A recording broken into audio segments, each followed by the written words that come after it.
Welcome, if this is your first time watching Who Remembers, the series where we discuss and break down my thoughts on games that are at least 10 years old or older. Some we are revisiting, and some we are playing for the first time. I'll try to keep it mostly spoiler-free by avoiding any major plot points. So let's get started. Every now and then comes along a true hidden gem, a diamond in the rough. A game that truly catches me off guard and surprises me in such a beautiful way. Condemned Criminal Origins is that game for me in 2023, outside of maybe A Plague Tale Innocence and Celeste. As a gamer, people are always recommending games to me, but it's rare to find some games that actually catch me off guard and connect with me. Condemned is a chilling experience throughout the playthrough, consistently putting the player, in this case Ethan Thomas, in an unnerving environment with psychopaths and criminals around each dark corner.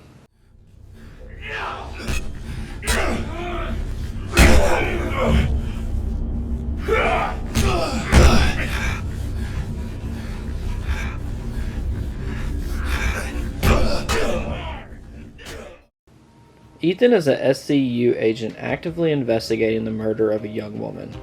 The suspect at large is known as the Matchmaker. Condemned Criminal Origins is an action-based psychological horror game developed by Monolith Productions and produced by the great Sega.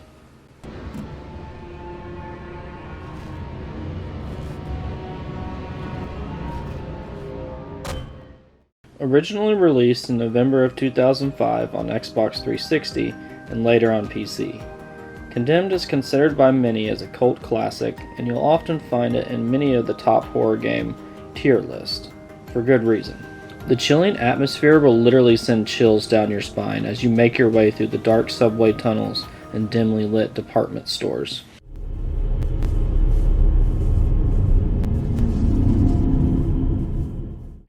Often only hearing the sound of your footsteps and the creepy sound of the freaks in the near distance tweaking out. It almost reminds me of The Last of Us in some ways. The music scores completely complement the different environments perfectly.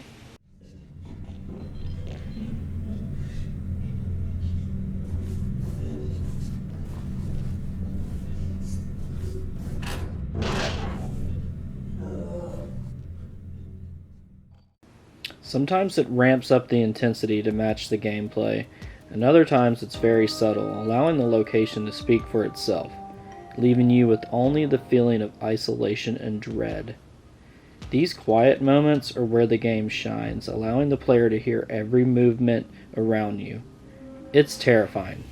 You never really know where the next psychopath is coming from, leaving you consistently stressed about what's next. What makes this different and more terrifying than The Last of Us is the fact that 90% of the game is based on close encounter melee combat.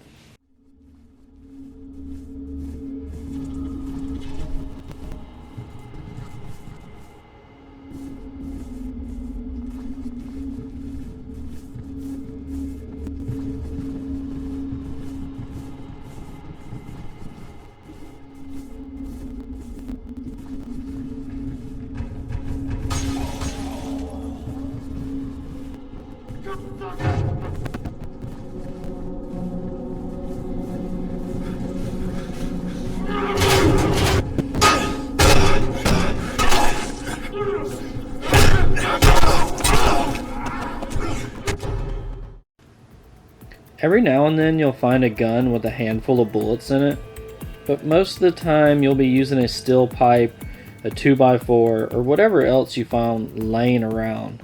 It's this very notion that makes each encounter intense because you have to get up close, personal, and engage with the enemy.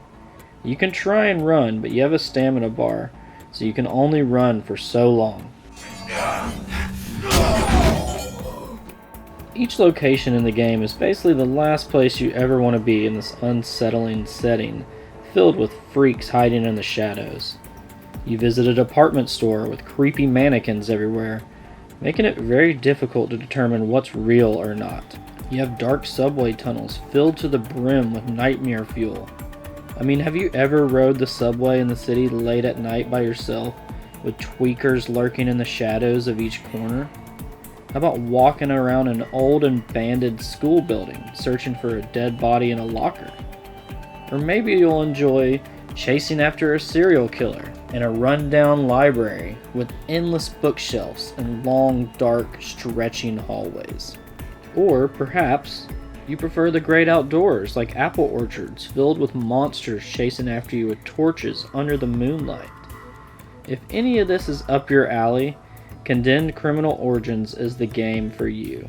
In many ways, I feel like games like Alan Wake took inspiration from Condemned in terms of storytelling. Like Alan Wake, it gives you a glimpse into each murder, leaving Ethan little breadcrumbs throughout each chapter. It's unique for its time and helps clue the player in where to look for the next clue.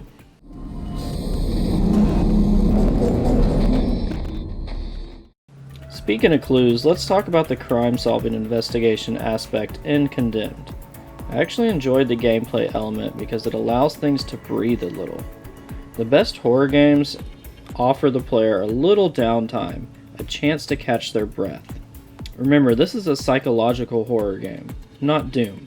All that being said, I often like to secure the room and check for freaks, before I start looking around for clues. I mean, the last thing you want to do is have some tweaker running up behind you, smashing your head with a lead pipe. So technically, you're not completely safe in these moments. Keep that head on a swivel, boys and girls.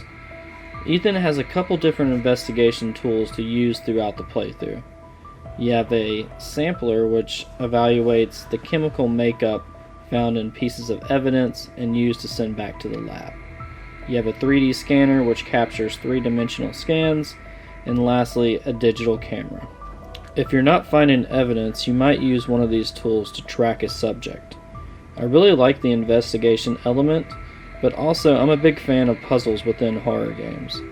If done right, it adds depth to the gameplay and can help extend different storylines and add different elements into the game. Speaking of investigating, I did a little digging into the development of Condemned. The game's writer and lead designer Frank Rookie took heavy inspiration from Silence of the Lambs, Seven, Saw, and even X-Files, which honestly makes perfect sense to me, considering the overall aesthetic of this game. According to Wikipedia, Monolith Productions did a lot of research in the psychology of real-life serial killers to gain a better understanding of who they were and why they did the things they did. Also found it interesting that Metro City was loosely based on Seattle, Washington. I've lived in the Seattle area for over 5 years now, and I'm well aware of the rich history of the serial killers from Washington State. Names like Ted Bundy, Gary Ridgway, and Robert Lee Yates are some household names in terms of serial killers, and I'm sure had a major impact inspiring the Matchmaker and Serial Killer X, two of the leading suspects within Condemned Criminal Origins. For being a lesser-known horror game, the reception was overall positive upon release, earning a solid 81 out of 100 on Metacritic and an 8.7 out of 10 from IGN, making Condemned Criminal Origins a true hidden gem, and I hope by making this video we'll get more people into it and give it a chance. I remember seeing the box when I was a kid, but never really heard anyone talking about it until this past year and a few YouTube videos. Nevertheless, I'm glad I gave it a shot, and I look forward to continuing the series with Condemned 2 Bloodshot. I highly recommend picking up Condemned Criminal Origins if you enjoy The Last of Us, Fear, Amnesia, Soma, just to name a few. Anything really psychological horror based will scratch that itch. The entry point is low considering you can find it for roughly $10 for Xbox 360. I'm sure also on Steam and the Xbox store. It's hard to beat that value for such a great game. Don't take it from me though, go out and pick you up at a copy and experience the horrors of Metro City for yourself. I hope you enjoyed this latest episode of Who Remembers, with the classic Condemned Criminal Origins. Make sure to like this video so more people will find this diamond in the rough. Comment down below your favorite memory of Condemned as a series, or which game I should play next. Consider subscribing to the channel for more scenic drives down memory lane. Until next time, stay blessed, my friends.